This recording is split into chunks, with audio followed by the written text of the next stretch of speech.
আসসালামু আলাইকুম প্রিয় শিক্ষার্থীবৃন্দ। তো আমরা এখন দেখব পাঁচটি যুক্ত ব্যঞ্জনবর্ণ। তো এই ব্যঞ্জনবর্ণ যুক্ত ব্যঞ্জনবর্ণগুলো আপনারা অবশ্যই ভালো করে লক্ষ্য রাখবেন, যাতে দেখলেই চিনে ফেলতে পারেন। ঠিক আছে। তো ডবল ফবিওপে হয় কি পয় প, ডবল খগিওকে হয় কয় ক, ডবল থদিগতে হয় তয়ের উচ্চারণ, আর ডাবল সিওতে হয় ছয়ের উচ্চারণ, আর ডাবল জিওতে হয় চয়ের উচ্চারণ। তো এই অক্ষরগুলো আপনারা খুব ভালো করে লক্ষ্য রাখবেন, যাতে দেখলেই চিনে ফেলতে পারেন এবং উচ্চারণ করে ফেলতে পারেন। ঠিক আছে।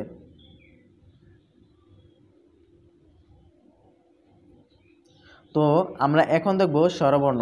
স্বরবর্ণতে এই যে এটাতে রয়েছে, এটা স্বরে আর উচ্চারণ হবে, এটা অয়ের উচ্চারণ হবে, এটা উকারের উচ্চারণ হবে, এটার রস্যকারের উচ্চারণ হবে, এটা একারের উচ্চারণ হবে, এটাও একারের উচ্চারণ হবে, এটা রস্যকারের উচ্চারণ হবে কিন্তু একটু সংক্ষিপ্ত হবে, উ উ।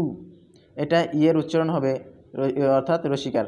তো এই স্বরবর্ণগুলি ব্যঞ্জনবর্ণ এর সাথে বসলে কারের রূপে উচ্চারণ হয়, যেমন আকার, রসিকার, দীর্ঘিকার। দেখুন কিভাবে ক্ষয়ের ভিতরে আকার, এই যে ক্ষয়কার খা, এবং ক্ষয়ের ভিতরে অ খ, ক্ষয়ের ভিতরে রস্যুকার, এই যে উ, রস্যুকার হলে ক্ষয়ের ভিতরে ওকার, তাহলে খৌকার খু, এবং ক্ষয়ের ভিতরে রস্যুকার, খরস্যুকার খু, ক্ষয়ের ভিতরে একার, ক্ষয়কার খে, ক্ষয়ের ভিতরে আবারও একার, ক্ষয়কার খে,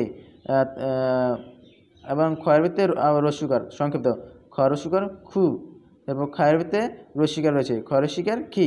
তো এইভাবে আপনারা রিডিংগুলো পড়বেন, তাহলে আপনারা অবশ্যই পারবেন। একবারে সহজ। যদি ক্লাসগুলো একবারে বুঝবেন না, যদি বারবার দেখেন আর নিজে নিজে ভুলগুলো বা নিজে একটু বেশি করে বোঝার চেষ্টা করবেন, তাহলে ইনশাল্লাহ অবশ্যই পারবেন। আমি বলছি আপনারা অবশ্যই পারবেন। প্রথম দেখে আপনি মনে করতে পারেন যে আপনি পারবেন না, কিন্তু না, আপনি অবশ্যই পারবেন। তো এখন কোরিয়ান বর্ণ, এখন আমরা দেখব কোরিয়ান একটি বর্ণে বাংলা দুটি তিনটি বর্ণ এর উচ্চারণ থাকায় কোরিয়ান বর্ণটি বসার স্থান অনুযায়ী বাংলা বর্ণ এর উচ্চারণ ভিন্ন হয়। ঠিক আছে। তো যেমন খগিয়ক, থদিগত, ফবিয়ক এই বর্ণগুলি তিন ভাগে উচ্চারণ হয়। শব্দের প্রথম স্থানে বসলে বাংলা প্রথম বর্ণ এর উচ্চারণ হয়। ঠিক আছে। আর দ্বিতীয় স্থানে বসলে দ্বিতীয় বর্ণ এ, এবং নিচে বসলে তৃতীয় বর্ণটির উচ্চারণ হবে। তো কীভাবে সেটা?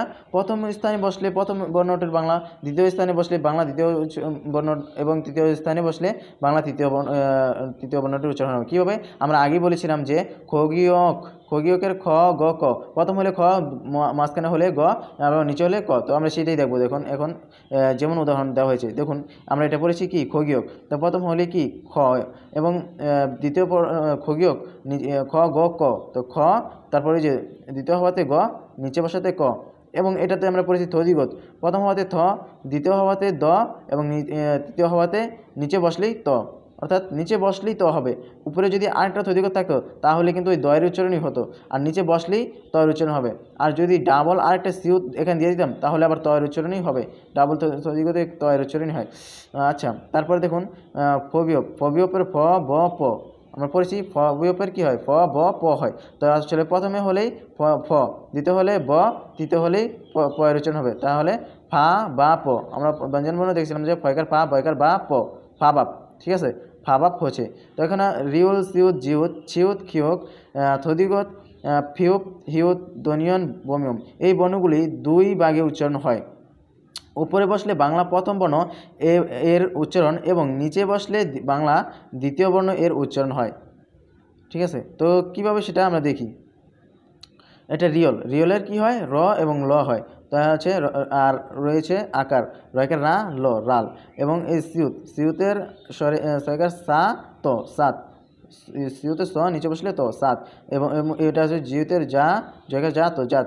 এটা খিয়কের খয়কার খা, খিয়কের নিচে বসলে ক, খাক।